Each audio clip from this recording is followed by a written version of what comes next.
शौर्य दिवस मनाया जा रहा है। इसी दिन जम्मू कश्मीर के बडगाम में भारतीय सेना वायु मार्ग और सड़क मार्ग से बडगाम पहुंची थी। यानी आज ही के दिन 27 अक्टूबर 1947 को जम्मू कश्मीर पर भारतीय सेना का नियंत्रण हुआ था, या फिर आप इसे कह सकते हैं पाकिस्तानी कबायलियों के कब्जे में जाने से जम्मू कश्मीर को बचा लिया गया था। इसलिए आज भारत इसे शौर्य दिवस के तौर पर मना रहा है। इस खास मौके पर अगर बात की जाए भारत की सियासत की और भारत सरकार के रुख की, तो आज भारत के रक्षा मंत्री राजनाथ सिंह जम्मू कश्मीर में हैं। भव्य कार्यक्रम वहां पर हुआ।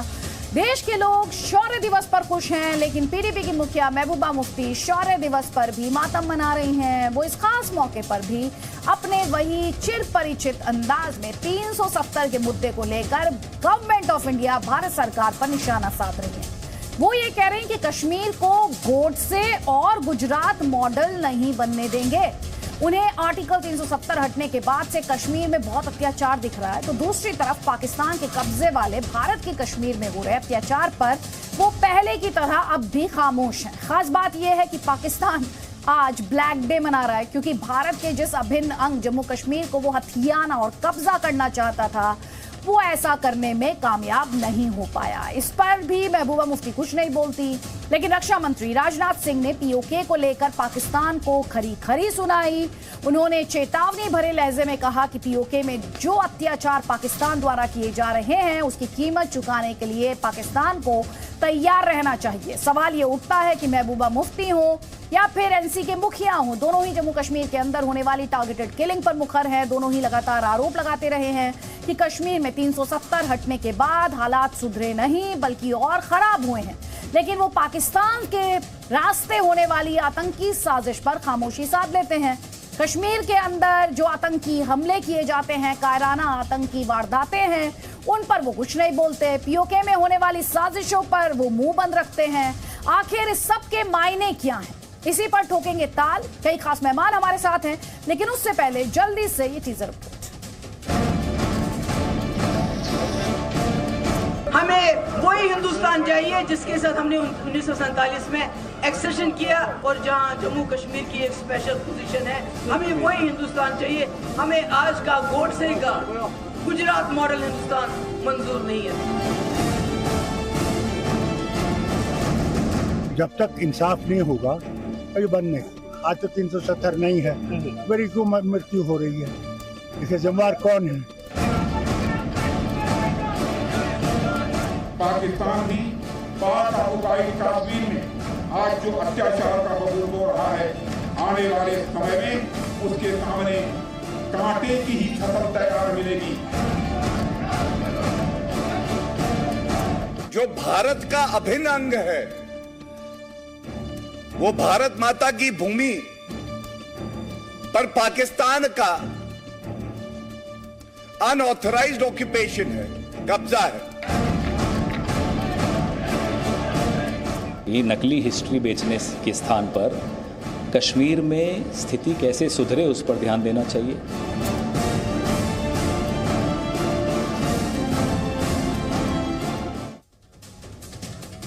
तो कई खास मेहमान इस वक्त हमारे साथ हैं। आपको बता देते हैं कांग्रेस पार्टी का पक्ष रखने के लिए, क्योंकि काफी सियासत हुई, आज एक बार फिर से जवाहरलाल नेहरू का नाम लिया गया बीजेपी द्वारा, और पीओके के लिए जवाहरलाल नेहरू को जिम्मेदार भी ठहराया गया बीजेपी द्वारा। तो सैफुद्दीन सोज कांग्रेस पार्टी का पक्ष रखने के लिए हमारे साथ हैं।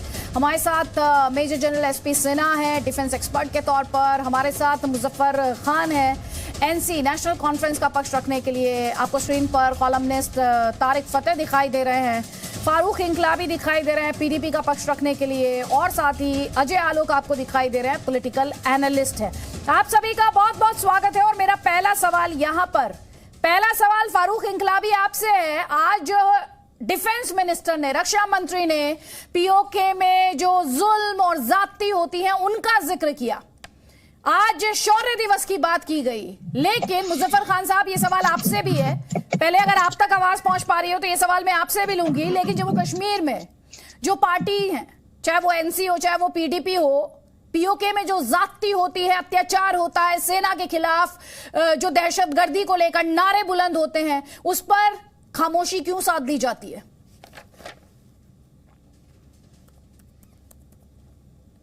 मुजफ्फर खान। अपनी फिक्र होनी चाहिए, अपने जम्मू कश्मीर की। पीओके की भी फिक्र करें, लेकिन पहले यहाँ जो लोग कश्मीरी पंडित जो लोग आप वापस नहीं उनको अपनी जगह पर पहुंचा सके, जो 1990 से लेकर 90s के जो दिहाई थी, उसमें जो लोग वहां से माइग्रेट हुए गन के डर से, खौफ टेररिज्म के डर से, उनको आप वापस नहीं पहुंचा पाए। और जो लोग उस वक्त भी वहां रुक गए या उस वक्त भी जिनको माइग्रेट नहीं होना पड़ा, उनको भी अब होना पड़ा। तो आप अपनी फिक्र, पहले तो हम अपनी फिक्र करेंगे कि हमारे यहाँ हालात क्या है। पीओके किसका है? पीओके भी हमारा है, लेकिन अभी फिलहाल तो उनके कब्जे में है। पहले आप अपने जो कब्जे में है इसके तो हालात ठीक करवाओ। अपने कब्जे में नहीं है सर, कब्जा नहीं कहते उसे, ये कब्जे में नहीं है, जो हमारे कब्जे में शब्दों तो को है। ले, ये कब्जे में नहीं है सर। अच्छा, आप अपने घर पर कब्जा करते हैं क्या? घर पर कब्जा होता है जो हमारे पास है। अब अच्छा, मैं लफ्ज बदलता हूं, जो हमारे पास है पहले उसका तो आप वहां जो हालात ठीक करो। वहां क्या कश्मीरी क्या पंडितों को दिक्कत है वहां वापस पर? पहुंचाओ। क्या दिक्कत है? आप बहुत दिखते हैं यहाँ, बहुत दिखते हैं। जैसे यहाँ लोगों कि को आज भी परेशानी है, यहाँ सिक्योरिटी नहीं है, यहाँ कोई आदमी सिक्योर नहीं है। अब बीजेपी वाले अगर डंडोरा पीटेंगे कि नहीं जी यहाँ सब कुछ सामान्य है, भाई 370 खत्म हुए, 4 साल हो गए हैं, इस अगस्त में 4 साल हो जाएंगे। आपने 4 साल में क्या किया? क्या इंप्रूवमेंट हुई? हालात बेहतर हुए या खराब हुए? जो हालात पहले ठीक थे वो भी खराब हो गए। रहा सवाल, आप ठीक है पीओके को अच्छा, मैं आपसे कुछ, चलिए आपने दावे किए ना, वापस एक किया सेकंड सर, सुन लीजिए, दो बातें मिक्सअप मत कीजिएगा। सुनिए सुनिए मुजफ्फर खान जी, गैर कानूनी और गैर आईनी तरीके से हटाया, सुन लीजिए मेरी बात उसको। सर, लॉ एंड ऑर्डर और अर्थव्यवस्था दोनों को मिक्सअप मत कीजिएगा। पहला सवाल, हर जुमे की नमाज के बाद जो आईसिस के फ्लैग्स, पाकिस्तानी फ्लैग्स, पत्थरबाजी सुरक्षा बलों पर 2019 5 अगस्त 2019 के बाद ऐसे स्टोन पेल्टिंग के कितने इंसिडेंट्स रिपोर्ट हुए हैं, आप बताइए। त्यागी मैम, मेरा नाम अदिति है, you can call me Aditi. Aditi ma'am सुनिए। No, you can call me Aditi, I am fine being called Aditi.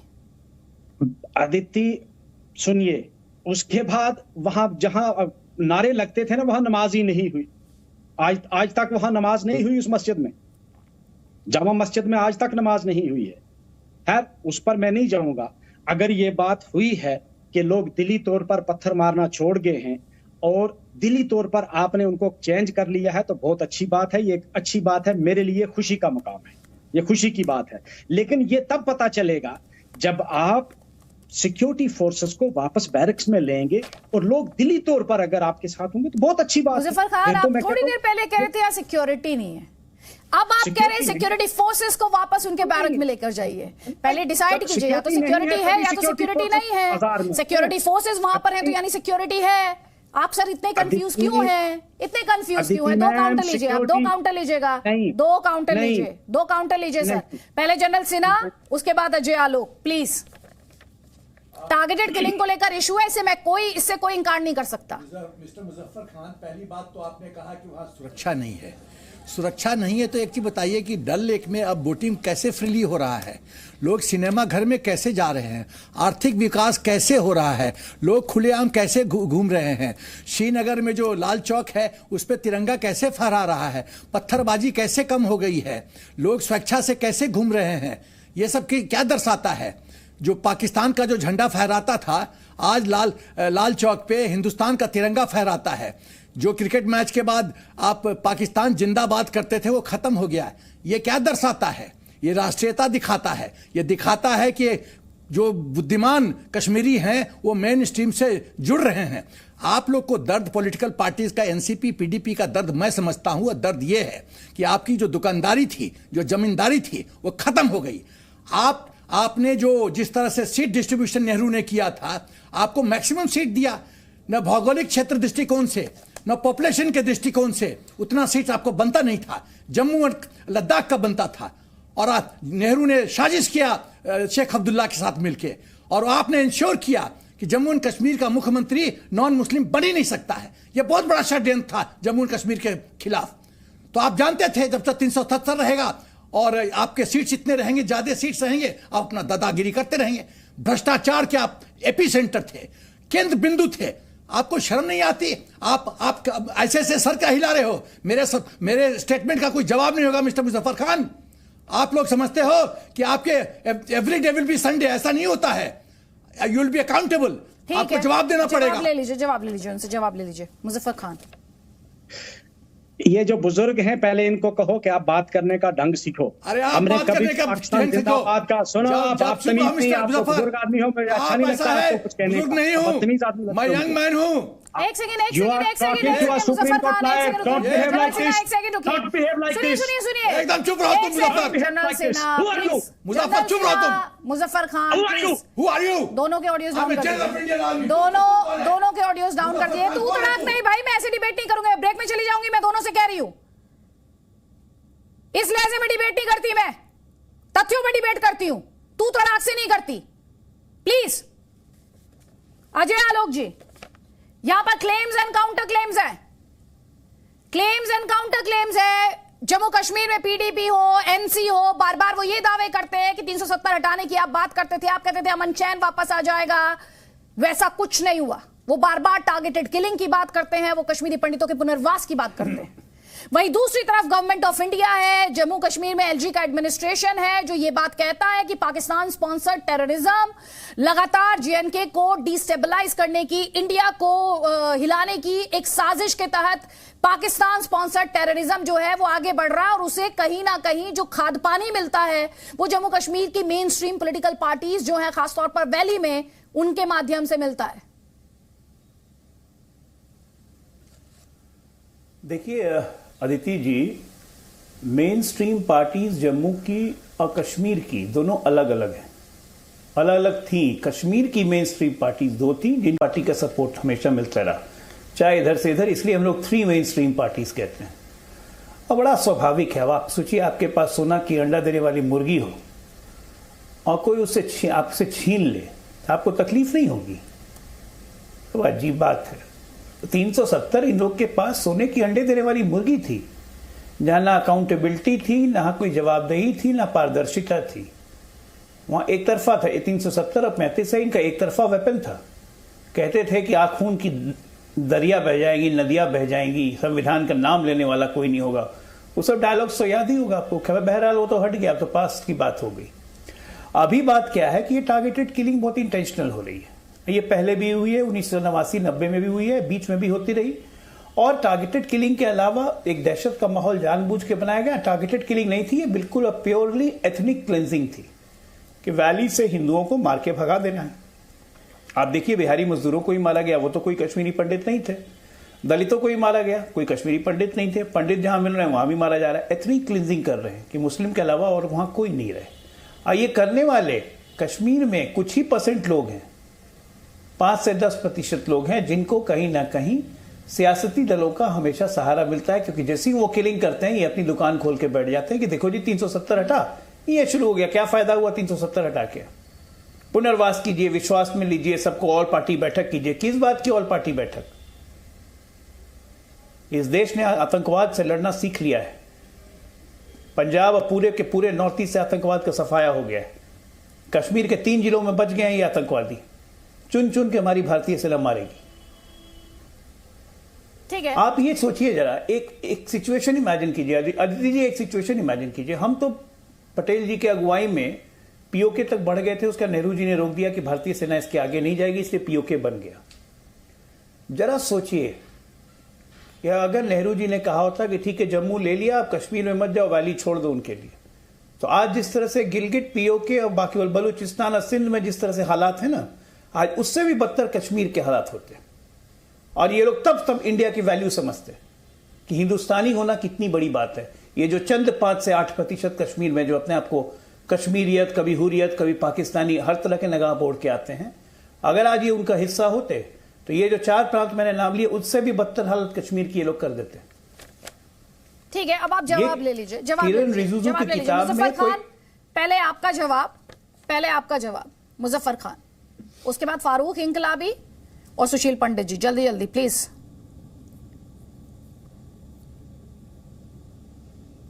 Muzaffar Khan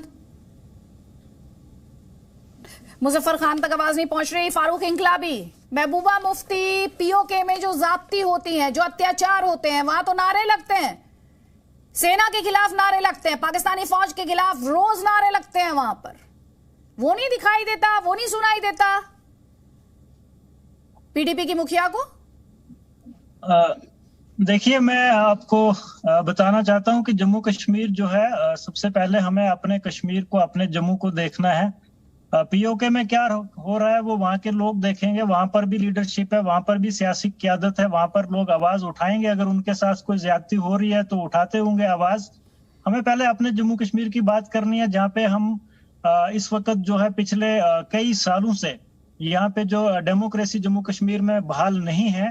LG administration है, हमारे तमाम लोगों के जो छोटे बड़े मसाइल हैं वो पेंडिंग है, तरक्याती काम जो है वो रुके पड़े हैं। लॉ एंड ऑर्डर की जो सिचुएशन है, बिल्कुल नहीं हुए। कौन से इलेक्शन? और दूसरी बात, दो बातें हैं, दो काउंटर हैं आपको। आपने कहा पहले अपने जम्मू कश्मीर के बारे में सोचना, ये आपने महबूबा मुफ्ती से नहीं कहा, ये आपने उन्हें नहीं समझाया। जब वो कहती है पाकिस्तान से बात कर लो, नहीं समझाया कि आउट ऑफ सिलेबस है आपके लिए, एमईए का काम है, पाकिस्तान से बात करनी है नहीं करनी है डिसाइड करेगा एमईए, नहीं समझाया आपने। पाकिस्तान से जहां तक बात करने की वकालत महबूबा मुफ्ती साहिबा करती हैं, वो जायज भी है, क्योंकि अच्छा, तो पीओके में अगर अत्याचार कर भी रहा है पाकिस्तान तो कोई दिक्कत नहीं है, महबूबा मुफ्ती बात कर लेंगी कैसे देश से? हम पाकिस्तान से हमें बात करनी है, इसलिए कि हमारा जम्मू कश्मीर का आधा हिस्सा जो है वो पाकिस्तान के कब्जे में है। पहले आप डिसाइड कर लीजिए ना। अब आपको भी वही कंफ्यूजन है जो मुजफ्फर खान को थी। आप इतनी कंफ्यूजन की स्थिति में क्यों है? कंफ्यूजन नहीं है। जम्मू कश्मीर का जो मसला है, पॉलिटिकल मसला है, उसको हल करने के लिए पाकिस्तान और हिंदुस्तान दोनों को बैठ करके बात करनी है। दोनों बैठेंगे, दोनों कंट्रीज के हुक्मरान बैठ के बात करेंगे, किसी मसले का हल जो है वो होगा। और जो हमारा जम्मू कश्मीर है या उस पार जम्मू कश्मीर है, दोनों में अमन बहाल होगा। अमन बहाल करने के लिए बातचीत जरूरी है। सिर्फ एक ही जम्मू कश्मीर है और वो भारत का जम्मू कश्मीर है, जिसके एक हिस्से पर पाकिस्तान ने कब्जा किया हुआ है। और सुनिए, सुन लीजिए, ध्यान से सुनिए, जो आपके घर आतंकी भेजे, सुन लीजिए, मैं तो बहुत कॉमन सेंस की बात कर रही हूँ, राजनीति तो आपको करनी है। जो आपके घर में पत्थर फेंके, जो आपके घर में हिंसा करे, जो आपके घर में आतंक का सामान और आतंकी भेजे, जो आपके युवाओं को बर्बाद करे, आप उससे बातचीत करेंगे या उसे जवाब देंगे, उसे सबक सिखाएंगे, उसे पीछे धकेलेंगे? क्या करेंगे आप? बातचीत करेंगे, घुटने टेक देंगे उसके सामने? बातचीत किससे? देखिए, पिछले 10 सालों से हम भारतीय जनता पार्टी की यही बातें सुनते आए हैं। भारतीय जनता पार्टी को अगर बात नहीं करनी है तो पीछे धकेलना, वही काम कर दें, उसका भी तो हम इंतजार कर रहे हैं। खाली भाषणबाजी करते हैं भारतीय जनता पार्टी के लोग, टेलीविजन पे आके बोल देते हैं कि हमने बस अब कब्जा करना है, पार पीओके पे कब्जा करना है। टेलीविजन पे बैठ के भारतीय जनता पार्टी के लोग कब्जा नहीं कर सकते हैं। बीजेपी बातें करती है तो महबूबा मुफ्ती को भी तो सीपैक में, महबूबा मुफ्ती को भी तो सीपैक में बहुत सारे फायदे दिखाई देते हैं। महबूबा मुफ्ती भी तो सीपैक में स्वर्ग ढूंढ रही हैं। महबूबा मुफ्ती भी ढूंढती है ना। सुशील पंडित, सुशील पंडित, आप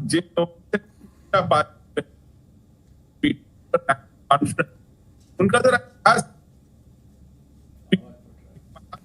सुशील जी, आपके सुशील पंडित जी, आपकी आवाज में क्लैरिटी नहीं है।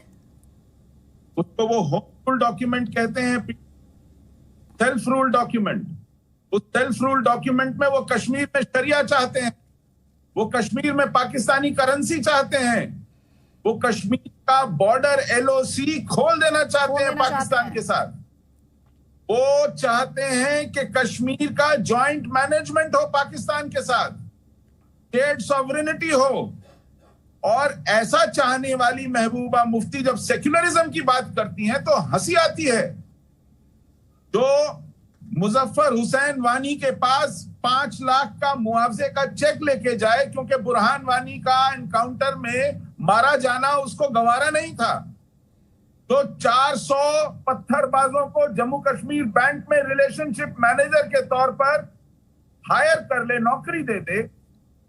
ऐसी महबूबा मुफ्ती तो हमारे आर्मी ऑफिसर्स पर एफआईआर करे, ऐसी महबूबा मुफ्ती जब मुंह से सेक्युलरिज्म की बात करती हैं, ये वही महबूबा मुफ्ती हैं जिन्होंने एक कॉन्फ्रेंस में, एक मीट में, सेंटर की यूपीए की मीट में कहा था कि कश्मीर के हिंदू शरणार्थियों को सहूलियतें मत दीजिए, सुविधाएं मत दीजिए, क्योंकि फिर ये घर वापस नहीं जाएंगे।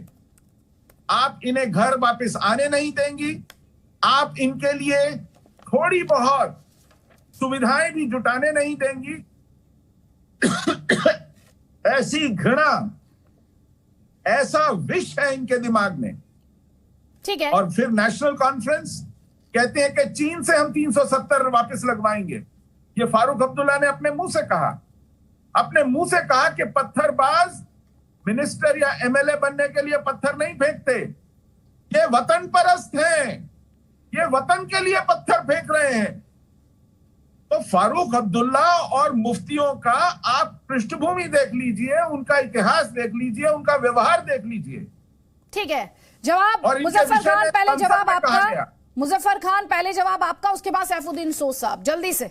जी, जवाब मेरा ये है कि ये वही महबूबा मुफ्ती हैं जिनके बारे में आज आप कहते हैं कि वो सेकुलर जब कहती हैं तो उनको बड़ा गुस्सा आता है। इन्हीं के साथ मिलकर आपने हुकूमत बनाई और इसी को आपने चीफ मिनिस्टर बना के रखा। आप सरकार में थे जब ये हुआ, आप उस वक्त सरकार में थे। अब आपको ये शोभा नहीं देता कि आप ये कहें, आपको ये शोभा नहीं देता है। मुजफ्फर खान साहब इतनी बेरुखी क्यों? साथी तो ये आपके भी रहे ना। नहीं, हमारे साथ कभी महबूबा मुफ्ती ने सरकार नहीं महबूबा मुफ्ती नहीं, जिन्हें आप याद दिला रहे हैं कि इन्होंने महबूबा मुफ्ती के साथ सरकार बनाई थी।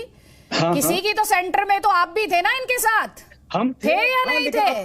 तो रहे तो आप दोनों हैं इनके साथ। जिस पार्टी में आज आपको सांप्रदायिकता दिखती है, साथ तो आप दोनों रहे हैं उसी पार्टी के।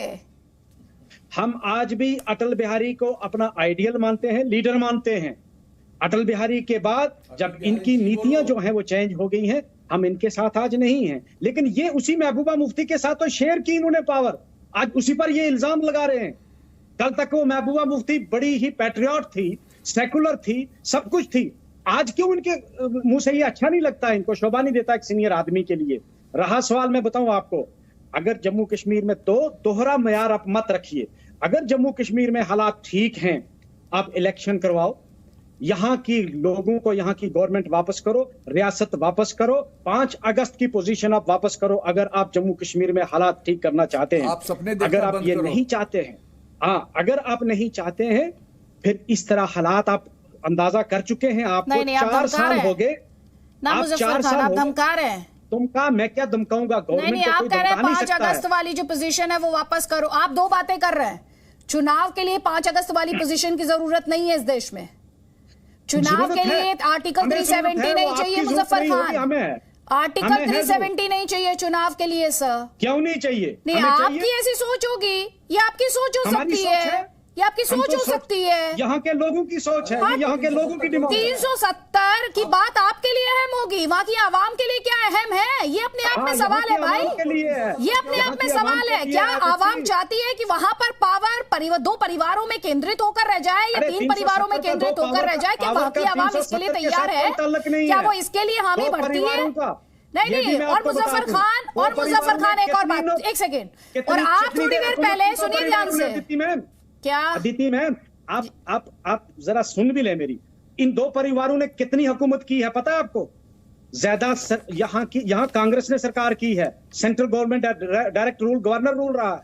2 परिवारों ने कितना यहाँ हुकूमत की है? आप जरा हिस्ट्री उठा के देखें, आप देखें हिस्ट्री उठाकर, यहाँ कांग्रेस ने आप देखें हिस्ट्री उठाकर, आप भी देखें हिस्ट्री उठाकर। एनसी ने कितने टाइम वहां पर रूल किया है? अदिति मैम आप देख लें। नहीं, आप देखें सर, एनसी ने कितने टाइम रूल किया है? 3 जनरेशन ने रूल किया है, नहीं किया है सर? 3 जनरेशन। और आप एक और चीज उठाकर देखें, सुने, आप ये भी उठाकर देखें, मैं दूसरे केस के पास जाऊंगी, और आप ये भी उठाकर देखें जो थोड़ी देर पहले कह रहे थे ना, जामा मस्जिद बंद रहती है, जामा मस्जिद बंद रहती है।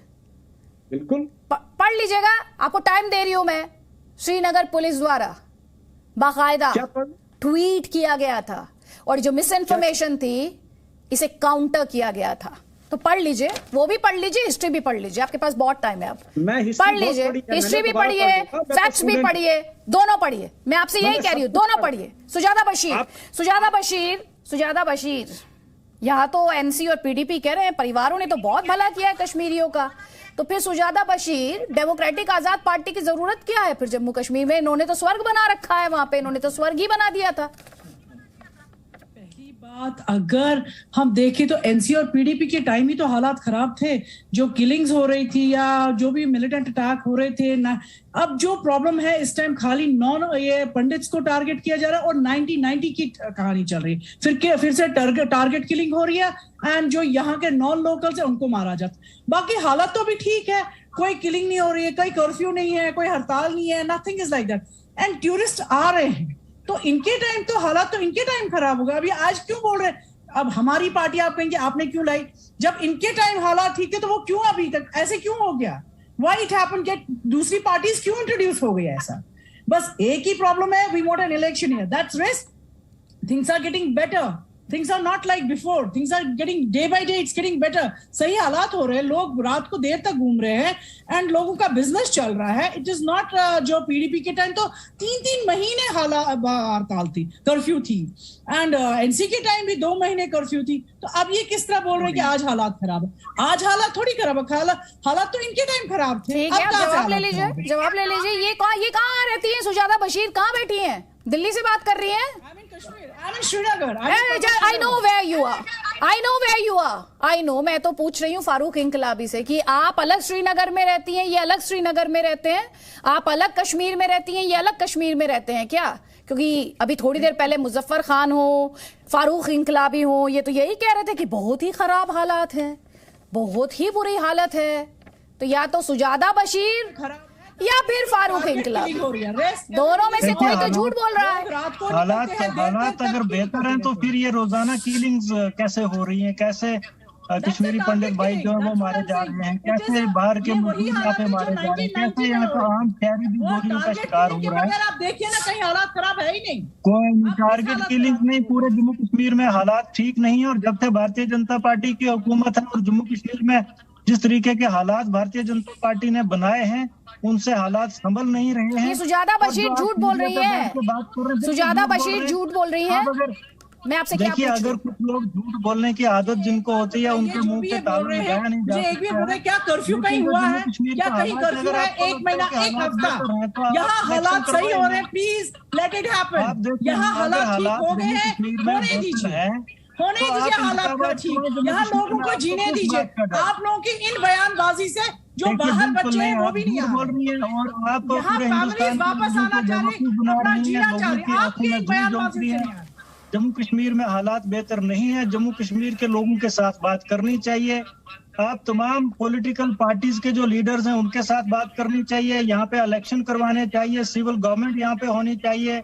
हमारे जिस तरीके की इलेक्शन यहाँ होने चाहिए, इलेक्शन होने चाहिए, प्रॉपर गवर्नमेंट होनी चाहिए, प्रॉपर गवर्नमेंट हम भी बोल रहे हैं, बट हालात क्या खराब नहीं, वो हमें वापस मिलना चाहिए और हमारे लोगों को। तो इस डिबेट में अभी आपने सुना और मैंने दोनों गेस्ट को इसलिए बोलने दिया एक साथ ताकि आप ये समझ सके कि कश्मीर को लेकर कितनी सारी वॉइसेस हैं, कश्मीर को लेकर एक ही हालात पर कितने सारे पर्सपेक्टिव और व्यू पॉइंट आप देख और सुन सकते हैं। यही कोशिश आज इस डिबेट में हमने अपने इस बड़े पैनल के माध्यम से की है ताकि सच्चाई, रियलिटी, ग्राउंड रियलिटी, प्रोपेगेंडा नहीं, एजेंडा नहीं, ग्राउंड रियलिटी हम आप तक पहुंचा सके। और यहां आप देख रहे हैं कि एक तरफ डेमोक्रेटिक आजाद पार्टी से सुजाता बशीर है और दूसरी तरफ फारूक इंकलाबी है पीडीपी से। दोनों के बीच किस तरह से वार पलटवार यहां पर हो रहा है। सैफुद्दीन सोह साहब, आज तो जवाहरलाल नेहरू की फिर से याद आई। बीजेपी ने एक बार फिर से कटघरे में खड़ा किया जम्मू कश्मीर को लेकर जवाहरलाल नेहरू को। आपका जवाब?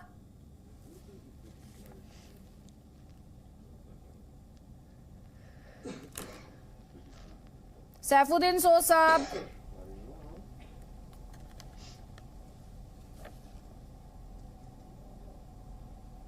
सैफुद्दीन सोह साहब मुझे सुन पा रहे हैं?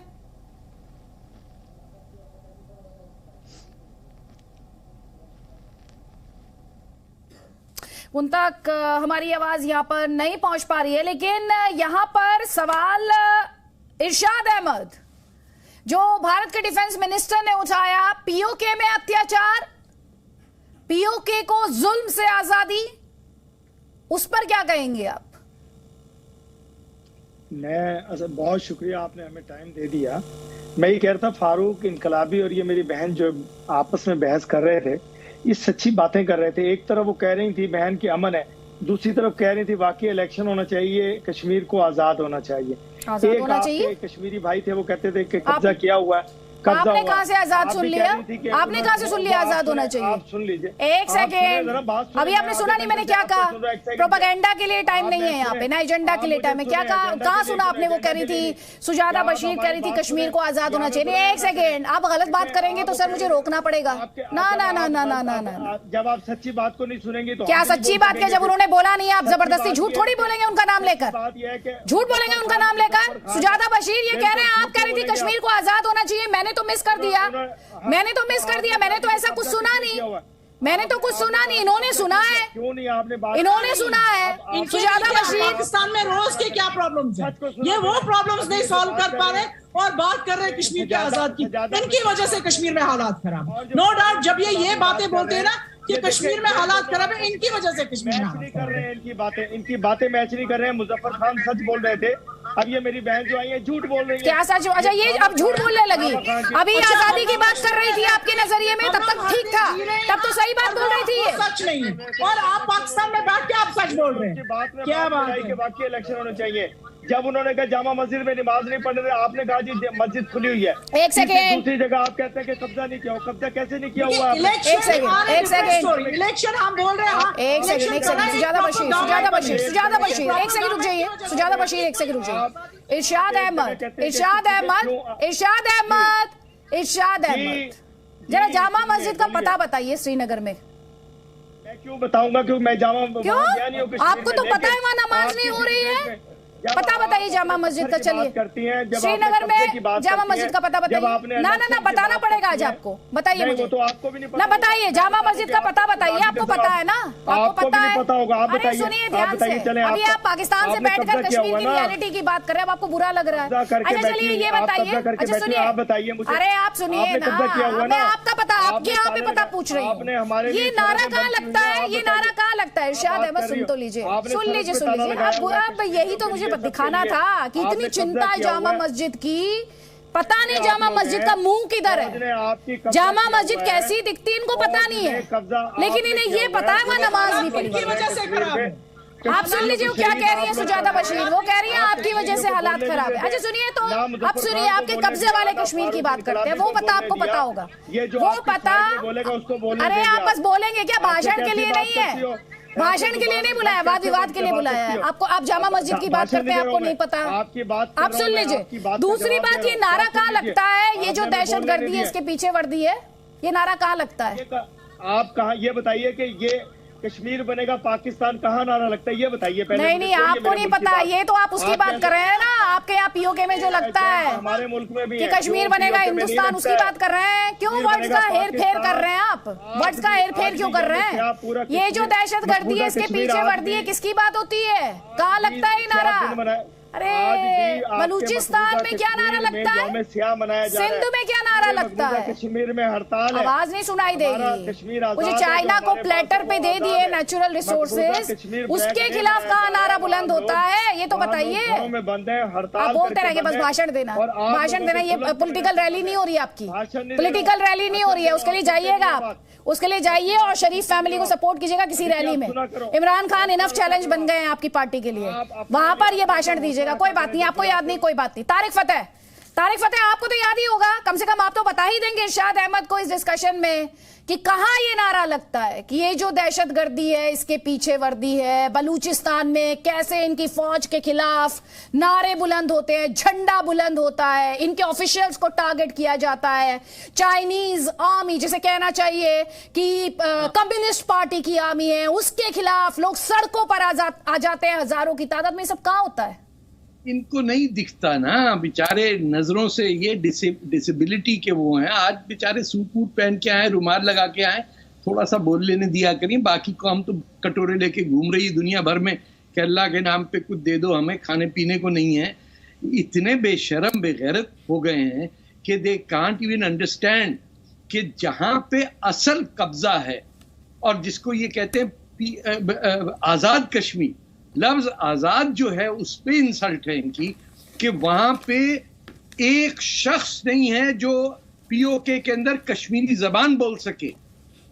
आपको जो एनाहाइलेशन ऑफ कल्चर कहते हैं ना, कि जहां पे लाइन ऑफ कंट्रोल है उसके वेस्ट पे कोई शख्स कश्मीरी जबान बोल ही नहीं सकता। दूसरी चीज, ये गिलगित बल्तिस्तान को भूल गए क्या? कैप्टन ब्राउन को भूल गए क्या? इनको पता ही नहीं कि किस जमीन पे कहां किसका कब्जा और किसने किसको क्या दिया। ना इनको रेड क्लिफ लाइन का पता, ना ड्यूरेंट लाइन। आप यकीन मानिए ये इनका कसूर नहीं है। पहली जमात स्कूल से लेके ये पीएचडी कर लेते हैं। They have never been educated in the history of what happened to the people of Kashmir. इनको कोई अंदाजा नहीं है कि जो स्टेट्स थे, प्रिंसली स्टेट्स थे, उनके क्या पावर्स थे।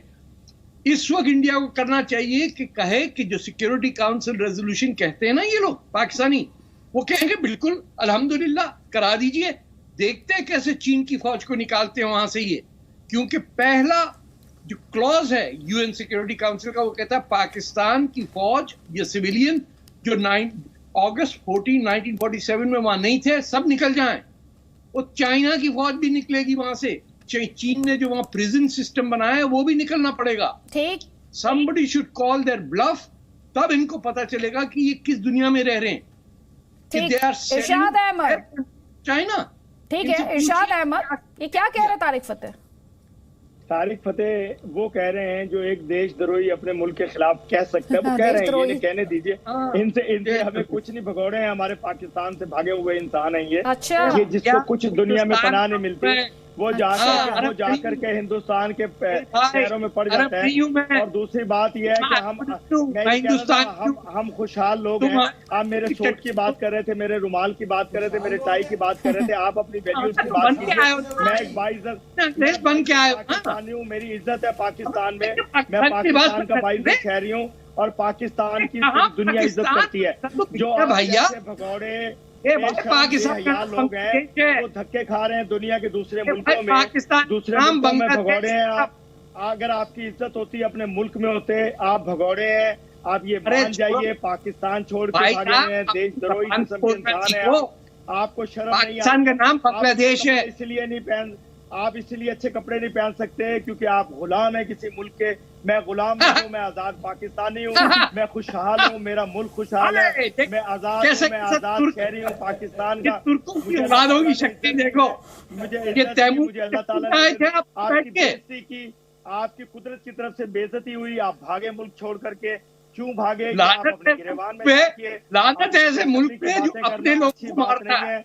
अल्हम्दुलिल्लाह तो भैया 1 करोड़ बंगाली मारे उसकी अल्हम्दुलिल्लाह मैंने टाई भी लगाई, रुमाल भी बलोचिस्तान वालों से निपटते। अगर आप किसी मुल्क के गुलाम ना होते तो आपको आप तारिक फतेह से लड़ने आए हैं, आप कुल मिलाकर तारिक फतेह से लड़ने आए हैं, आप यहाँ पर सर्टिफिकेट देने आए हैं। एक बड़ी खबर अपने दर्शकों को दे देते हैं। राहुल गांधी ये कह रहे हैं कश्मीर में पंडितों का पलायन बढ़ा है। जम्मू कश्मीर में इस साल 30 से ज्यादा टारगेटेड किलिंग हुई है। कश्मीरी पंडित अपने ही देश में शरणार्थी बन गए हैं और बीजेपी ने यूपीए द्वारा जो काम किया गया था उसे बर्बाद कर दिया है। तो राहुल गांधी बीजेपी पर निशाना साध रहे हैं। उनका ये ट्वीट इस वक्त आपके स्क्रीन पर, जिसमें उन्होंने लिखा इस साल कश्मीर में 30 टारगेटेड किलिंग्स हो चुकी हैं, पंडितों का पलायन तेजी से बढ़ा है।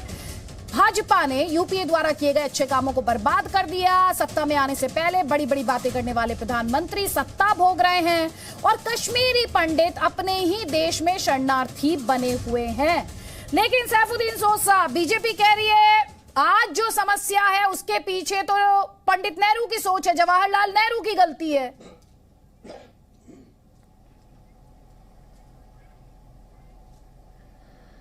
ये तो एक तरफा बहस करते हैं, वो तो बीजेपी का प्रोपेगेंडा है। जवाहरलाल नेहरू ने उसको अपने मुल्क का ख्याल करना था। उसने पॉलिटिक्स के ज़रिए, जमहूरियत के ज़रिए कोशिश की कि वो जम्मू और कश्मीर को आइन के दायरे में लाए। तो जवाहरलाल नेहरू उसमें कामयाब हो गया और उस वक़्त के मुक़्तदर लीडर जो थे शेख मोहम्मद अब्दुल्ला मरहूम, उनके साथ जो मफामत हुई और वो ठीक थी, वो रिश्ता मान लिया जम्मू कश्मीर के लोगों ने, खुसूसन कश्मीर के लोगों ने। लेकिन अब बीजेपी ने उसी रिश्ते को कमज़ोर किया। 5 अगस्त को एक तरफा तौर 370 को बदलाया जो बड़ी बहस के बाद, और वो एक एग्रीमेंट था यूनियन के साथ जम्मू कश्मीर रियासत का, उसमें यह था कि शेख मोहम्मद अब्दुल्ला ने कहा हम इंडियन यूनियन के साथ इल्हाक करेंगे बशर्ते कि वो हमको दाखिली खुदमुख्तारी दे दें। तो वो दाखिली खुदमुख्तारी उस वक़्त की गवर्नमेंट ने दे दी और जम्मू कश्मीर के आइन में उसी दाखिली खुदमुख्तारी को परोया गया और तब इल्हाक हो गया। इल्हाक की तवसीक हो गई, यानी महाराजा ने जो इल्हाक किया उसको लोगों की तरफ से मरहूम शेख मोहम्मद अब्दुल्ला ने उसको मान लिया, मगर उसकी शर्त थी दाखिली खुदमुख्तारी, जो 5 अगस्त को बीजेपी ने यकतरफा तौर कलअदम किया। ना एक सेकेंड, राजा हरि सिंह ने क्या साइन किया था? आर्टिकल 370 तो राजा हरि सिंह ने साइन नहीं किया था। नाराज है सैफुद्दीन सोज साहब। जनरल सिन्हा, मैं पूछना चाहता हूं मिस्टर सोज से कि ये जब हमारी आर्मी एडवांस कर रही थी और पूरा कश्मीर हम लोग वापस ले लेते, नेहरू जी ने सीज फायर क्यों अनाउंस किया? ये विश्व के इतिहास में पहला ये नेता है जो जीती हुई आर्मी को उन्होंने कहा सीज फायर। यूनाइटेड नेशंस क्यों गए? पूरा जम्मू एंड कश्मीर के महाराजा थे महाराजा हरि सिंह, पूरा क्षेत्र उनका था। जब पूरा क्षेत्र विलय हुआ तो पूरा क्षेत्र हमारा है। ताकि और तीसरी बात 370 क्या पार्लियामेंट ने पास किया था मिस्टर सोज? 370 पार्लियामेंट ने पास किया था। पीछे के गली से आप षड्यंत्र करते हो। पार्लियामेंट ने पास किया था 370। जवाब दो। पार्लियामेंट आप 370 पार्लियामेंट में पास किया है ना? मंजूर किया गया। 370 पार्लियामेंट ने पास किया। अब आप जवाब सुनो तो मैं बताऊंगा। 370 पार्लियामेंट ये भाई जवाब सुने तो मैं बताऊंगा आपको। हिंदुस्तान की पार्लियामेंट ने दफा 370 को एक सेकेंड पास किया और वो सरदार पटेल के वक्त में हुआ। बात पूरी कर लीजिए सैफुद्दीन सोज साहब।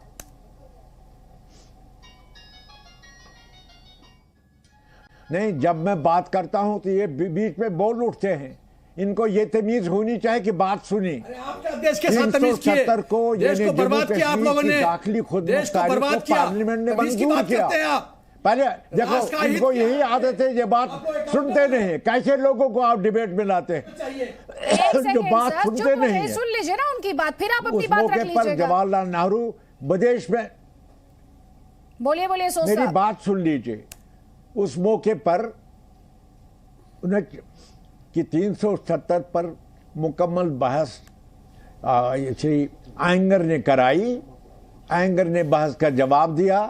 सरदार पटेल ही उस वक्त कमांड कर रहे थे। जवाहरलाल नेहरू बाहर गया था मुल्क से और 370 कबूल किया पार्लियामेंट ने और उसी में हमारी दाखिली खुदमुख्तारी है। इसलिए उसी दाखिली खुदमुख्तारी को यकतरफा तौर बीजेपी ने 5 अगस्त को कलअदम किया। इसलिए जम्मू कश्मीर के लोग नाराज हैं और हमारी जो तहरीक है वो जारी है। अगर आज यहाँ आवाज नहीं है क्योंकि लोग मरने के लिए तैयार नहीं है। जम्मू में आप गोली खोल नहीं सकते हैं, कश्मीर में आप तैयार बर तैयार हैं। इसलिए जम्मू कश्मीर के लोगों ने बांप लिया, हम सियासत के रास्ते से, जमहूरियत के रास्ते से, आइन के रास्ते से दफा 370 को बहाल करेंगे, अपनी दाखिली खुदमुख्तारी को। एक स्ट्रेटजी बदल गई है क्योंकि आप बंदूक तैयार है आपकी कश्मीर में मारने के लिए। इसलिए यहाँ के लोगों ने ये हिकमत अमली बनाई है। नहीं एक सेकंड, मरने की बजाय हम जमहूरी जिंदगी में आइन की रूप से हिंदुस्तान के आइन में अपनी दाखिली खुदमुख्तारी वापस तैयार है से क्या मतलब है? अरे सुनिए, आप इसका मतलब यह है कि यहाँ कश्मीर में आप जो ही कोई मामूली बात होती है जिसको आप फसाद कहते हैं और गोली खोल देते हैं, आपको ये फिगर्स मिलेंगे। अभी कृष्ण देव सेठी नहीं है दुनिया में, वो आपको बताता, ओम प्यारा सरा बताता। नहीं सर, आप तो इसकी तरफ कितने लोग जम्मू के हैं जिन्होंने उस वक्त पाकिस्तान कश्मीर के साथ रहे। की बात कर रहे हैं सैफुद्दीन सोज साहब, आप टेररिस्ट की बात कर रहे हैं, आप टेरर इंसिडेंट्स की बात कर रहे हैं, टेरर अटैक्स की बात कर रहे हैं। देखिए एक बात है, ये पाकिस्तान के साथ मेरा कोई ताल्लुक नहीं है। ये अलग बात है कि पाकिस्तान भी फरीक है, हिंदुस्तान भी फरीक है और जम्मू कश्मीर के लोग फरीक नंबर 1 फरीक हैं। इसलिए जो भी करना है जम्मू कश्मीर लोगों के मशवरे से होगा। और मैं कहता हूँ 370 को आप एक तरफा कदम नहीं कर सकते। ये क्लैरिटी है ना, बीजेपी की जहालत है। जम्मू कश्मीर इंडिया का है, अभिन्न अंग है, ये क्लैरिटी है ना आपको सैफुद्दीन सूद साहब? इसमें पाकिस्तान का क्या रोल है? बिल्कुल क्यों नहीं है।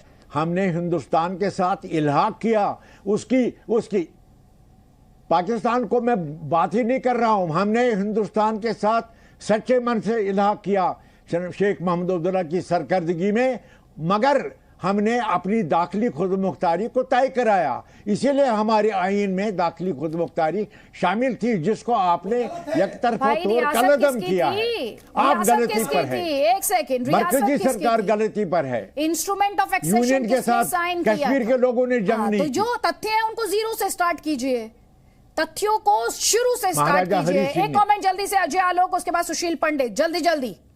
हालांकि आपने उस बात का जवाब नहीं दिया जब आपने कहा कि बंदूकें रखी हुई हैं, बंदूकें तानी हुई हैं, क्या मतलब था आपका, मुझे अभी तक समझ नहीं आया। अजय आलोक जी, मुजफ्फर खान, उसके बाद में आपको देखिए सैफुद्दीन सोज साहब हो गए, महबूबा मुफ्ती हो गए या फारूक, अजय आलोक सोज साहब हो गए या मुफ्ती जी, सोज साहब हो गए या मुफ्ती मैडम हो गई या अब्दुल्ला परिवार हो गया। एक बात जानिए, इनकी रियासत और इनकी सियासत, रियासत तो ये पूरे जम्मू कश्मीर को अपनी मानते हैं और सियासत इनकी चलती है कभी पाकिस्तान को गले लगा के, कभी हिंदुस्तान को गले लगा के, ब्लैकमेल कर करके आज तक हजारों करोड़ रुपए ये खा चुके हैं भारत सरकार के। अभी इन्होंने कहा कि पार्लियामेंट करने वाला आपने लाया है साहब, कॉन्स्टिट्यूशन 21, एक मिनट सोच साहब, ट्रांजिटरी प्रोविजन को आपने प्रोविजन था, खत्म कर दिया, एकतरफा तौर जिसको ऐड किया गया था, जिसको जम्मू कश्मीर की कश्मीर असेंबली को पावर था डिसॉल्व करने का। अब बिना एब्रोगेट किए हुए 370 को प्रेसिडेंशियल ऑर्डर पास हो गया, असेंबली रद्द हो गई, इसलिए इसे कॉन्स्टिट्यूशन का हिस्सा मान लिया गया। ये कभी लीगल कॉन्स्टिट्यूशन का हिस्सा था ही नहीं आपका 370, ये तो टेम्पररी था। और ये इसलिए किया गया ताकि शेख अब्दुल्ला को नेहरू ने फेवर किया, जो आज पीएम ने साफ साफ कहा है। लेकिन सच्चाई सुनने से आप भागते हैं। आपकी तो दुकान बंद हो गई है ना। पंचायती चुनाव भी हुए या नहीं जम्मू कश्मीर में, नए नए पंच चुन के आए कि नहीं, दलितों को आरक्षण मिला या नहीं, ये सबसे आपके पेट में दर्द होता है। थर्ड रेट प्रोपेगेंडा है आपका। नई लीडरशिप का उभार कैसे हो जाए कश्मीर में, कश्मीर के युवाओं को अपनी जगह कैसे मिले, ये जान के आपके पेट में दर्द होता है, क्योंकि ये सियासत और रियासत तो आपकी है। आप ऐसे ही बात चाहते हैं कि इस पे तो लगता है आपके नाम लिखवा के आपने आया था की बात, और आप बार बार ये कहते हैं कि हमने हिंदुस्तान से इल्ला किया, हमने हिंदुस्तान से इल्ला किया। अरे इल्ला नहीं किया, शरण मांगी हिंदुस्तान की, नहीं तो कबायली चढ़ के घुस के मार देते आप लोग को, आपकी बहू बेटियों को उठा के ले जाते सारे जम्मू कश्मीर की, हाथ जोड़ के मांगा था कि हिंदुस्तान हमारी रक्षा करे। इल्ला नहीं किया था आपने, हिंदुस्तान ने आपकी रक्षा की थी। क्योंकि आप हिंदुस्तानी नहीं हो, इसलिए कह रहा हूं, लेकिन बाकी कश्मीरी अब हिंदुस्तानी है। आप भले यहाँ की बात नहीं सुनने के लिए तैयार नहीं है। सिटीजनशिप त्यागे जाए पाकिस्तान, या जहां जाना चाहिए बुलाना नहीं चाहे, बहस ऐसे लोगों से बहस नहीं कर सकता। बोलिए सैफुद्दीन सोज साहब।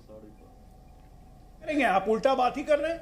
जो आदमी अपने उम्र के 80 साल तक पहुंच गया और अपने आप को हिंदुस्तानी कहते हैं, देखिए आप उनको छुट्टी इन्हें आजादी देते हैं, आपकी सोच में हिंदुस्तान नहीं है। सर आजादी तो मैं आपको भी दे रही हूं, सोच में हिंदुस्तान नहीं है। आजादी तो शो में मैंने सबको दी हुई है।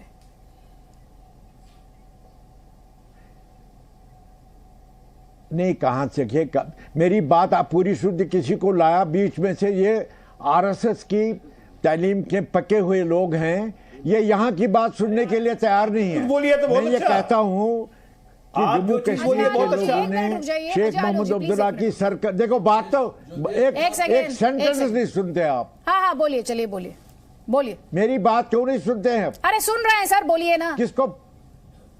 मुझको, अगर मुझको बोलना है फिर मैं ये बोलता हूं कि शेख मोहम्मद अब्दुल्ला जो हमारे अजीम लीडर थे उस वक्त, उनकी सरकर्दगी में जम्मू कश्मीर ने इल्हाक किया हिंदुस्तान के साथ। उसकी एक शर्त थी दाखिली खुदमुख्तारी।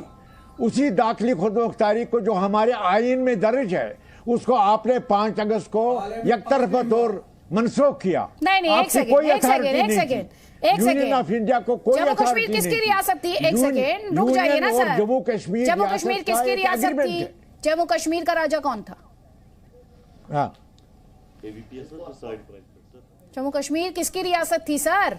महाराजा हरी सिंह ने जो इल्हाक किया, कश्मीर के, जम्मू कश्मीर के लोगों ने उसको कबूल किया, मगर शर्त ये रखी कि हमारी दाखिली खुद मुख्तारी होगी। अब आपने जिस तथ्यों पर दफा वापस लौटना 370 को आपने एक तरफा तौर खत्म किया, तथ्यों पर वापस लौटना आपकी शुरू कोई हुए। अथॉरिटी नहीं थी। नहीं सर, 370 टेम्परेरी सरकार है, की ये सुन कोई लीजिए ना अथॉरिटी नहीं सर, थी 370 सुन लीजिए सैफुद्दीन सोज साहब, ये जवाहरलाल नेहरू ने कहा था ना कि ये घिसते घिसते खुद खत्म हो जाएगा, यही कहा था ना आर्टिकल 370 को लेकर। क्या कहा था जवाहरलाल नेहरू ने? उस वक्त पार्लियामेंट में उसने क्या बोला, लेकिन वो उसको कानून की हैसियत नहीं है जो उसने जवाहरलाल नेहरू ने आप अपनी कन्वीनियंस के हिसाब से। अच्छा ये बताइए, दूसरा फैक्चुअल सवाल है मेरा, जो भी कहा होगा वो अच्छा, जवाहरलाल नेहरू ने पहले जो किया वो तो अच्छा था, वो तो उनकी विजन थी। उसके बाद उन्होंने जो कहा होगा तो कहा होगा, जो आपको सूट करेगा वो आप रख लेंगे, और जो आपको सूट नहीं करेगा आप कहेंगे देख लेंगे, वो तो इतिहास में उन्होंने बोल दिया, उस टाइम पे कहा होगा तो कहा होगा। आप ये बताइए 370 को टेम्परेरी रहना था कि परमानेंट बनना था, ये बताइए मुझे। नहीं, ये आप बताइए। मैं कहता हूं, सुनिए, एक बात है, टेम्परेरी मुझे तो मैं तो कह ही रही हूं आपसे, था, लेकिन आप जम्मू कश्मीर के लोगों के बगैर हटा नहीं सकते हैं।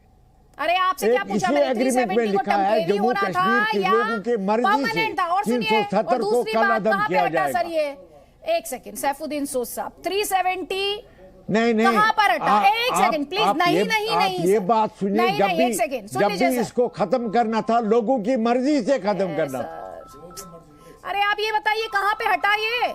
इसको एब्रोगेट कहां किया गया? सड़क पे, नुक्कड़ पे, चाय की दुकान पे, या पार्लियामेंट में जो कि डेमोक्रेसी का टेंपल माना जाता है? सर कहां पे हटाया गया, कहां एब्रोगेट किया गया? बताऊंगा आपको। सुनिए, जम्मू कश्मीर, एक बात सुनिए, जम्मू कश्मीर के लोग पहले फरीक थे इसमें जो एक्सेशन था, उसी फरीक को आपने उसको पूछे बगैर आपने 370 खत्म किया है, जो यहाँ के लोग कबूल नहीं करेंगे कभी नहीं। सर सुन लीजिए ना, सुन लीजिए, टेम्परेरी प्रोविजन था, ये आप खुद मान रहे हैं कि टेम्परेरी प्रोविजन था। महाराजा हरी सिंह ने जो इलाहा किया जवाहरलाल नेहरू ने ये कहा, ये भी आप मान रहे हैं, मान लिया, लेकिन जम्मू कश्मीर के लोगों के बगैर आप दो जवाब ले लीजिए, मुजफ्फर खान और उसके बाद फारूक इंकलाबी और सुजादा बशीर, जल्दी जल्दी। देखिए, मैं बायसीत एक वकील, कुछ चीजों को मैं क्लियर कर दूं। हाँ कर दीजिए।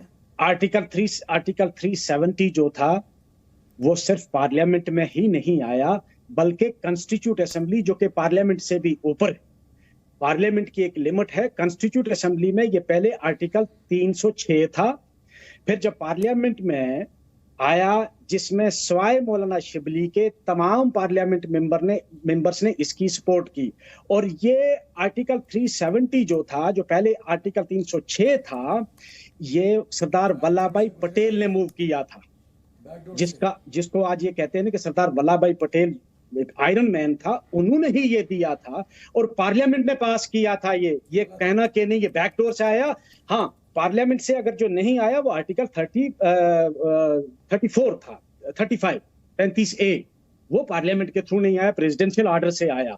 ये कहना कि 370 जो था वो प्रेसिडेंशियल ऑर्डर से आया, वो प्रेसिडेंशियल ऑर्डर से नहीं आया था। खत्म इसको करने का तरीका उसी आर्टिकल 370 में क्लास 3 में दिया हुआ था कि पहले यहाँ की कॉन्स्टिट्यूट असेंबली उसको करेगी। आप वापस मुजफ्फर खान साहब, आप सारे पैनलिस्ट बार बार मुड़कर 370 पे जाना चाहते हैं। मैं आपसे ये कहूंगी, कितने बड़े वकील हैं, कौन कितना बड़ा बैरिस्टर है, किसके पास कितना कानून का ज्ञान है, वो इस देश की सर्वोच्च अदालत तय कर देगी, वो इस देश की सर्वोच्च अदालत तय कर देगी। तो उसका इंतजार कर लीजिए और प्रोपेगेंडा की बात मत कीजिए, ग्राउंड रियलिटी क्या उसकी बात कीजिए। जम्मू कश्मीर 370 जो था वो पार्लियामेंट में पास नहीं किया। सुन लीजिए ना, मैं आपसे क्या पूछ रही हूँ मुजफ्फर खान साहब, जो थोड़ी देर पहले आप दावा कर रहे थे जामा मस्जिद को लेकर, मुझे उम्मीद है आपने पढ़ लिया होगा श्रीनगर पुलिस ने क्या कहा था जामा मस्जिद को लेकर, वो पढ़ लिया आपने कि अभी तक नहीं पढ़ा? नहीं, अच्छा आपको पुलिस पे भरोसा नहीं है? नहीं, पुलिस पे क्या भरोसा, मैं वहां जाता रहता हूँ, वहां बंद है। अच्छा आपको पुलिस पे भरोसा है?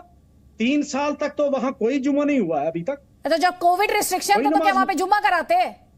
जुम्मे की नमाज होती कोविड रिस्ट्रिक्शन में? कौन सा मंदिर खुला हुआ था सर? के बाद कोविड रिस्ट्रिक्शन साल हो गया सर, कोविड रिस्ट्रिक्शन कब तक थे? नहीं, और उसके बाद तो पुलिस ने बाकायदा कहा, जब पुलिस द्वारा साफ किया गया। यही बात आप सिलेक्टिवली करते हैं ना, यही बात सिलेक्टिवली करते हैं। कोविड रिस्ट्रिक्शन आप कहते हैं जमाना हो गया, लॉ एंड ऑर्डर का सिचुएशन है तो क्या करे? लॉ एंड ऑर्डर नहीं, आप ये बताइए, लॉ एंड ऑर्डर का अगर कोई सिचुएशन है उस मिनट में या उस दिन, तो क्या करना चाहिए? और श्रीनगर पुलिस की बात ना मानूं, मैं सिर्फ आपकी बात मानूं? इसका मतलब हालात ठीक नहीं। मुजफ्फर खान, आपकी बात मानूं, सिर्फ आपकी बात मानूं, और पुलिस का वर्जन ना मानूं, ये आपका वर्जन है सर, ये आपका क्लेम है। आपके लिए तो एक काउंटर क्लेम है। तो जो चीज आप साबित ही नहीं कर सकते, जो ये तो सिर्फ आपका एक दावा है ना सर, ये तो सिर्फ दावा है। अब ये एक बात और एक्सप्लेन कर दीजिए मुझे, लाल चौक की तस्वीरों में क्या हो रहा है? ये लाल चौक में ये किस तरह, लाल चौक में तिरंगा, लाल चौक में एक के बाद एक रोज तस्वीरें आई हैं। नहीं, आप मुझे बताइए ना, हालात बहुत खराब है। अडवाणी साहब ने वहां तिरंगा लहराया, क्या बात करते हो आप? नहीं, मैं तो कोई बात नहीं कर रही हूँ। सुषमा स्वराज ने लहराया वहां। नहीं, मैं कोई बात नहीं कर रही हूँ, मैं तो आपको सिर्फ तस्वीरें दिखा रही हूँ। आप ये तस्वीरें देख लें, इन्हें एक्सेप्ट कर लें तो बेहतर रहेगा। डिनायल मोड में ना जाएं, लहराते आए हैं, डिनायल मोड में ना जाएं। ना सुनिए मुजफ्फर खान साहब, मुझे तो वो भी याद है, बुरहान वानी के पिता ने तिरंगा फहराया था, मुझे वो याद है। आपको याद है? भूल गए? सुन ले आप, पहले हम बचपन से तिरंगा लहराते आए हैं। नहीं, सुनिए ना, बुरहान वानी के पिता की बात कर रही हूँ ना मैं आपसे। आप ये कह रहे हैं मुझसे कि लाल चौक में तो होता आया था हमेशा से। मैं आपसे जो कह रही हूँ उस पर भी तो दो शब्द कहिए। तस्वीरें आई क्यों नहीं पहले इस तरह की, अभी क्यों आने लगी? तस्वीरें किसी ने, आप मीडिया वालों ने इस बार जो है वो बीजेपी वालों ने इसको कहा भाई तिरंगा रैली। अब भाई हर 15 अगस्त को और 26 जनवरी को यहाँ तिरंगा लहराते थे, हर घर में हम लहराते थे। एसपी सिन्हा से जवाब ले लीजिए, जनरल सिन्हा से आप जवाब ले लीजिए। पॉलिटिक्स अपनी जगह है, पॉलिटिक्स अपनी जगह है। जनरल सिन्हा, उसके बाद सुजाता बशीर। मैं ये कहना चाहता हूँ, यदि हर एक 15 अगस्त को यदि तिरंगा फहराता था तो बीजेपी का डेलीगेशन क्यों वहां पर गया? बीजेपी कुछ नेता क्यों गए? क्यों अरेस्ट करने का अपने लोग ने धमकी दिया?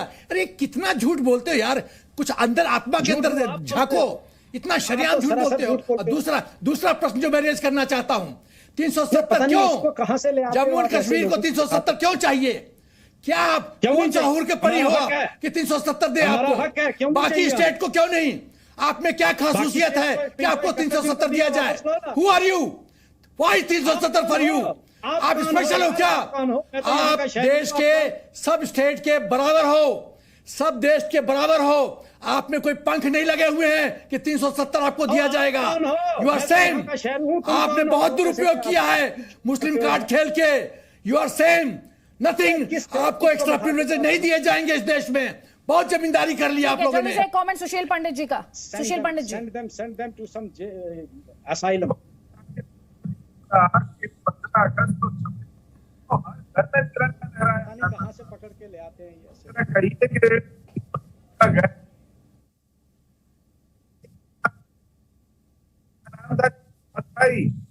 उन्होंने अपनी दुकान पे रोशनी पर तिरंगा लहराया था, उसको गोलियों का शिकार बनाया गया, मार दिया गया। रंगे जाते थे, जलाए जाते थे, बेइज्जती की जाती थी। आप ये बढ़ के कह रहे हैं कि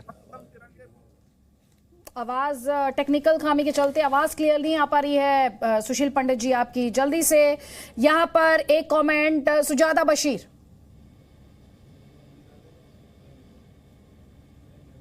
सुजाता तक हमारी आवाज नहीं पहुंच पा रही है, लेकिन महबूबा मुफ्ती जम्मू कश्मीर की फॉर्मर सीएम, वो क्या कह रही हैं, सुनिए। जब तक हिंदुस्तान के अंदर मोदी जी की सरकार नहीं बनी थी, यहाँ भी सेक्युलरिज्म था, यहाँ का प्रेसिडेंट मुस्लिम होता था, प्राइम मिनिस्टर सिख होता था, यहाँ भी सेक्युलरिज्म पनप रहा था। मगर जब से Modi ji as a prime minister आ गए हैं, पूरा इस मुल्क का सेक्युलरिज्म दांव पे लगा हुआ है। उस पे हमला किया जा रहा है, मुसलमानों को लिंच किया जा रहा है, और मुसलमानों को मारा जा रहा है, दलित को लिंच किया जा रहा है। तो मोदी जी की सरकार बनने से, जब से गुजरात मॉडल हिंदुस्तान में आए हैं, तब से सब कुछ बदल गया है। हमें गुजरात मॉडल नहीं चाहिए, हमें वही हिंदुस्तान चाहिए जिसके साथ हमने 1947 में एक्सेशन किया। जहां सेकुलरिज्म है, जहां डेमोक्रेसी है और जहां जम्मू कश्मीर की एक स्पेशल पोजीशन है। हमें वही हिंदुस्तान चाहिए। हमें आज का गोडसे का गुजरात मॉडल हिंदुस्तान मंजूर नहीं है।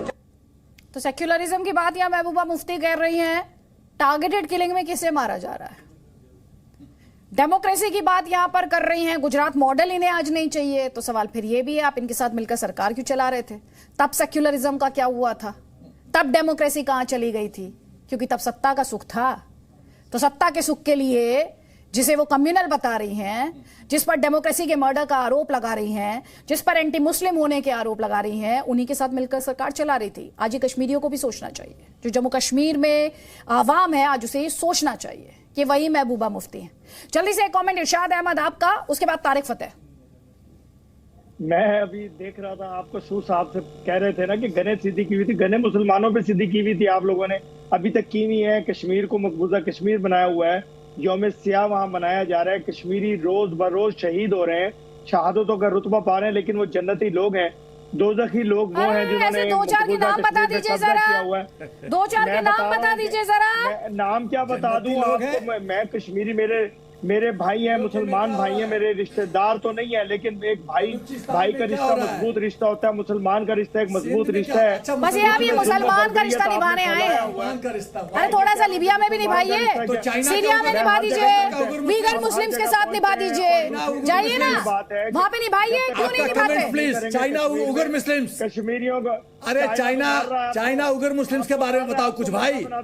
अरे चाइना के उगर मुस्लिम्स के बारे में बताओ, चाइना के उगर मुस्लिम्स के बारे में बताओ। मुस्लिम ब्रदरहुड, आप लोगों को, अरे मुस्लिम ब्रदरहुड, चाइना के उगर मुस्लिम क्या है बताओ ना, वो कंसंट्रेशन कैंप क्या है बताओ ना, अपने देश की हालत बताओ ना, आपको भिखारी का स्टेटस हो गया ये बताओ ना। एक सेकंड राम राम नहीं। इरशाद अहमद, मकबूल शेरवानी का नाम सुना है? मैं कह रहा हूँ कि देखें, आप मकबूल शेरवानी का नाम सुना है कि नहीं सुना है? मेरी बहन मेरी बात सुने, आप मेरे भाई आप मेरी बात सुन ले। मकबूल शेरवानी का नाम सुना है कि नहीं सुना है? आज आपके लिए ये एक होमवर्क है, मकबूल शेरवानी पर जाकर आज आप होमवर्क करेंगे। इरशाद अहमद, कश्मीरियों के बारे में जब बात कीजिएगा ना अगली बार तो पढ़कर आइएगा मकबूल शेरवानी कौन था, मकबूल शेरवानी कौन थे, ये पढ़कर आइएगा नेक्स्ट टाइम की डिबेट से पहले। ये आपके लिए होमवर्क है। और क्लोजिंग कमेंट तारिक फतेह आपका।